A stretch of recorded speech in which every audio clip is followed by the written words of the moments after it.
सबसे पहले अपना नाम बताएं और आपने जो है जिस तरह से हाटी समुदाय वाले जनजाति की मांग कर रहे हैं, आपने कोर्ट में भी याचिका दायर की थी, आज उसकी हेयरिंग थी, उसमें क्या विशेष निकला है बात? मेरा नाम अनिल कुमार मंगेट और मैं पेशे से एडवोकेट हूँ और गिरिपार अनुसूचित जाति अधिकार संरक्षण समिति का अध्यक्ष भी हूँ। आज हिमाचल प्रदेश माननीय उच्च न्यायालय में ये गिरिपार के अनुसूचित लोगों के द्वारा एक याचिका दायर की गई है अपने हितों को देखते हुए, और उसमें हमने मांग की है कि हमारे हक व अधिकारों को सुरक्षित रखा जाए, बहाल रखा जाए। तो आज माननीय उच्च न्यायालय की चीफ जस्टिस की बेंच में ये केस लगा था और इसकी जो सुनवाई है वो आगे तक टाल दी गई है और सितंबर के अंतिम सप्ताह में इस केस को दोबारा सुना जाएगा। इसकी सुनवाई अभी टल गई है। आपने बता दीजिए कि इस याचिका में आपने क्या इसमें दायर किया है कि आपने कोर्ट के सामने तथ्य रखे हैं, क्योंकि आर्टिस्ट समुदाय जो लोग हैं उनका कहना है कि वो किसी वर्ग के धोखा नहीं हो रहा है, ना ही किसी को इसमें नुकसान हो रहा है। सब हर वर्ग के साथ जो है वो साथ चल रहे हैं, पर कुछ लोग जो है इस चीज़ को तुल दे रहे हैं। साथ ही उन्होंने कहा है कि अब आर पार की लड़ाई देखिए, ये कुछ लोग नहीं हैं, मेरे गिरिपार क्षेत्र के लाखों लोग हैं जिनके हक व अधिकार छीने जा रहे हैं। आए दिन आप लोगों ने देखा है कि कितने अत्याचार अनुसूचित जाति के लोगों पर देखने को मिल रहे हैं। यहाँ तक स्वर्ण लोगों ने SC, ST, OBC की आरक्षण की शव यात्रा भी निकाली गई, जिससे इन्होंने इस माहौल पूरी तरह से खराब किया। नीचे तो लोग शांतिप्रिय तरीके से रह रहे थे, पर कुछ जातिगत मानसिकता वाले लोगों ने, संकीर्ण मानसिकता वाले लोगों ने पूरे जिले का जो माहौल है वो खराब करके रखा है। हम भी चाहते हैं कि जिले में शांति बनी रहे, हम भी चाहते हैं कि एक ऐसा समाज हो जिसमें भाईचारा, बंधुत्व, न्याय की स्थापना हो। और हम किसी का कोई विरोध नहीं कर रहे, हम अपने हक व अधिकारों की सुरक्षा के लिए मांग कर रहे हैं। हमारा पंचायती राज जो रोस्टर व्यवस्था है, हम चाहते कि वो सुरक्षित रहे, बहाल रहे, क्योंकि जब ST क्षेत्र घोषित होगा, हमारा जिला सिरमौर का गिरिपार क्षेत्र, तो अनुसूचित जाति का जो राजनीतिक प्रतिनिधित्व तो पंचायत में दिया जाता है और उसमें जो अनुसूचित जाति के लोगों के प्रति उन लोगों को ये डर रहता है, जो गलत मानसिकता वाले लोग हैं उनको अभी ये डर रहता है कि कहीं एक्ट लगेगा, परंतु रहेगा उस दिन लोगों की क्या दशा हो सकती है, लोगों की क्या दिशा हो सकती है, उसके बारे में अंदाजा लगाना बहुत बड़ी बात है। तो अब सुनवाई अभी सितंबर में है और जो आर पार की जो लड़ाई है वो कह रहे हैं और संकल्प लेने की उन्होंने बात की कि संकल्प लेंगे हर मिट्टी का, हर खेत से, और एक महाकुंभली भी वो करने जा रहे हैं। देखिए, उनकी आर पार की लड़ाई किससे है, सरकार से है या लोगों से, इस बात का तो हमें पता नहीं है। परंतु जो हमारी लड़ाई है अपने अधिकारों की सुरक्षा के लिए।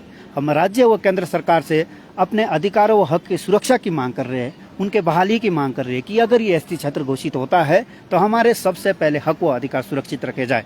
अगर हमारे हक व अधिकार की बलि चढ़ा करके ये ST क्षेत्र घोषित करते तो हम इसका विरोध करते हैं। अच्छा, इसे बताइए, हक और अधिकार जिस तरह से आप बात कर रहे हैं, कौन से आपको क्या लगता है कि कौन से आपके हक जो छीने जा सकते हैं, अधिकार जो है कौन से छीने जा सकते हैं, ये थोड़ा देखिए, पंचायत राज के चुनाव होते हैं पंचायत राज व्यवस्था में, उसमें हमारे लोग प्रधान बनते हैं, वार्ड मेंबर बनते हैं, जिला परिषद बनते हैं और चेयरमैन भी बन जाते हैं। परंतु जब ये ST क्षेत्र घोषित होगा, जैसा हमने किन्नौर की नोटिफिकेशन भी पढ़ी 2020 की, जो उपायुक्त महोदय ने जारी की थी, उसमें सिर्फ ST के लोगों के लिए ही सीटें सुरक्षित थी, अनुसूचित जाति के लोगों के लिए कोई भी सीट सुरक्षित नहीं थी। ये भी हमारा एक हक अधिकार है कि हम राजनीतिक प्रतिनिधित्व प्राप्त कर सके। और जो दूसरा, हमें अपने राइट टू लाइफ, अपने जीवन को प्रोटेक्ट करने का अधिकार है। तो अभी एट्रोसिटी एक्ट के होते हुए जब इतने अत्याचार हो रहे हैं, तो आप लोग इस बात का अंदाजा लगाए कि जब ये SC ST एक्ट नहीं रहेगा तो ये किस तरीके के अत्याचार हम लोगों के ऊपर होंगे।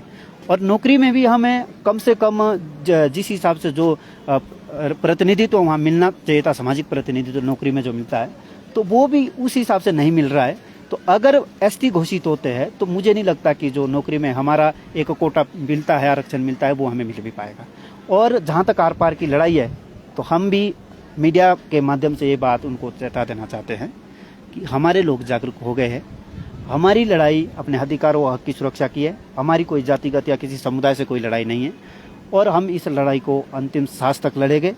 और संगड़ा में 22 अगस्त को एक बहुत विशाल रैली शिलाई की तर्ज पर होगी, जिसमें लगभग 8 से 10 हज़ार लोगों के आने की संभावना है। और हमें उम्मीद है कि हमारे लोग इसको शांतिपूर्ण तरीके से एक सरकार को संदेश देंगे कि हमारे हक व अधिकारों को आप बलि नहीं चढ़ा सकते, हमारे हक व अधिकारों को छीन नहीं सकते। अगर छीनेंगे तो उसका परिणाम भुगतना पड़ेगा। किस प्रकार की रैली है, क्या वहाँ पर किया जाएगा, क्या संदेश दिया जाएगा? हमारे मीडिया प्रभारी है गिरिपार अनुसूचित जाति अधिकार संरक्षण समिति की, बाकी की बात हमारे मीडिया प्रभारी। मेरा नाम नीरज कुमार है और मैं मीडिया प्रभारी हूँ इस समिति का। सबसे पहले मैं यहाँ पे एक बात रखना चाहता हूँ कि हमारे आंदोलन को बदनाम करने की कोशिश की जा रही है और इसे एक जाति का मान के चल रहे हैं सारे लोग। एक्चुअल में हम समाज के हर वर्ग की लड़ाई लड़ रहे हैं। राहत इंदौरी साहब ने कहा है, लगेगी आग तो आएंगे कई मकान जद में। यहाँ पे हमारा ही मकान थोड़ी है, गिरिपार में अनुसूचित जाति के ही लोग थोड़ी रहते हैं। यहाँ पे जब आप इसकी एक्चुअल रियलिटी देखेंगे, एसटी होने से क्या हो रहा है, 27% आरक्षण ओबीसी का खत्म हो रहा है, 10% आरक्षण यहाँ पे ईडब्ल्यूएस का खत्म हो रहा है, जो कि पूरी तरीके से खत्म हो जाएगा। 37% आरक्षण खत्म होने के बाद जनरल के लोग, ओबीसी के लोग 7.5% पे आ जाएंगे। तो क्या ये लड़ाई समाज के हर वर्ग की नहीं है? क्या ये हमारे ही समाज की लड़ाई है? तो मैं यहाँ पे बोलना चाहता हूँ, ये हर वर्ग की लड़ाई है, समाज के हर उस दलित की, उस तबके की जो पिछड़ा हुआ है, उन सभी की ये लड़ाई है। और हम यहाँ से आह्वान करना चाहते हैं कि 22 तारीख को जो लोग भी इस मुद्दे को समझे हैं, जिन लोगों ने रिसर्च की है, आप देख लीजिए एग्जाम्पल, जितने भी ट्राइबल अभी तक हुए हैं वहां पे ना तो ओबीसी रहेगा, ना वहां पे ये आपका ईडब्ल्यूएस रहेगा। तो ये बात यहाँ पे फैक्ट है और गिरिपार के लोगों को समझना चाहिए कि अपने अधिकारों के लिए तो हमें लड़ना ही पड़ेगा।